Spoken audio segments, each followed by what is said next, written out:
بندہ سمجھتا ہے میں سودی کاروبار کر رہا ہوں، لیکن اس کے باوجود بھی میرا کاروبار تو چل رہا ہے. میں سودی کاروبار کر رہا ہوں، لوگ تو میری عزت کر رہے ہیں. مسجد کی کمیٹی کا میں صدر بھی ہوں، میں معززین شہر میں شامل بھی ہوں، لوگ مجھے جلسوں میں مہمان خصوصی بھی بلاتے ہیں، میں ایم پی اے بھی منتخب ہو گیا ہوں، مجھے وزارت کا قلمدان بھی سونپ دیا گیا ہے. وہ میاں اللہ کی نظر میں ان چیزوں کی اہمیت ہی نہیں ہے. یہ چیزیں ہوتی کیا ہیں؟ وہ یہ نہیں چھینتا، وہ ہدایت چھینتا ہے.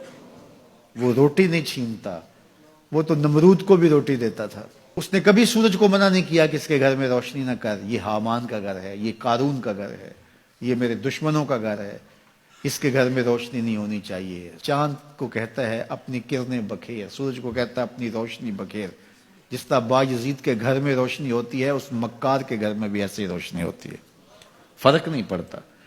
تو وہ کرم نوازیاں تو نہیں رکتی، لیکن اللہ جب کسی سے ناراض ہوتا ہے تو اس سے ہدایت کی توفیق سلب کر لیتا ہے، تو اعلان جنگ ہوتا ہے.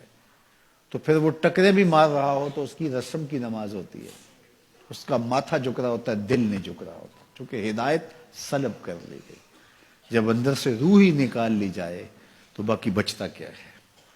تو یہ بات ذہن میں رکھیے گا کہ اللہ تعالیٰ جل شانہ نے ہمیں جن کاموں سے روکا ہے، جن کاموں سے منع کیا ہے، ان کاموں کے کرنے میں ہمیں کبھی بھی بھلائی اور خیر نہیں مل سکتی. یہ ہم جب اچھی طرح سے ذہن نشین کر لیں، اگر اللہ پر ہمارا یقین اور یقیناً اس پر ہمارا ایمان ہے، تو پھر وہ امر جو اللہ کی طرف سے جن سے روک دیا گیا تو ہم کبھی بھی ان کے قریب تک نہ جائیں.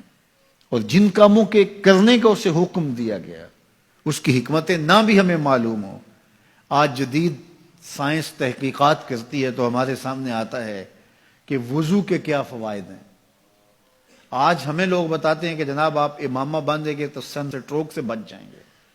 آج دنیا تحقیق اور جستجو کر کے نماز اور دوران خون اور جو ہے وہ نماز کی برکتیں اور کتنی بیماریوں سے نماز کے ذریعے سے بچنے کی کہانیاں سناتے ہیں. اچھی بات ہے، نماز سے صحت پہ اثر پڑتا ہے. یہ اچھی بات ہے کہ وضو سے بہت ساری بیماریوں سے نجات ملتی ہے.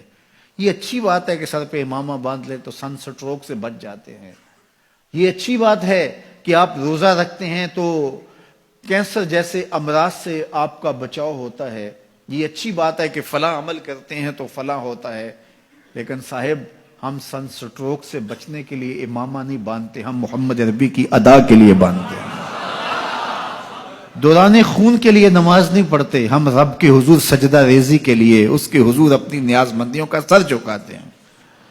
تو حکمتیں بھی ہیں، وہ برکتیں ذیل میں آتی ہیں. تو یہ بات ذہن میں رکھیے گا کہ حکمتیں معلوم نہ بھی ہوں تو ہم عمل کرتے ہیں. یہی تو ہے کہ یومنون بالغیب.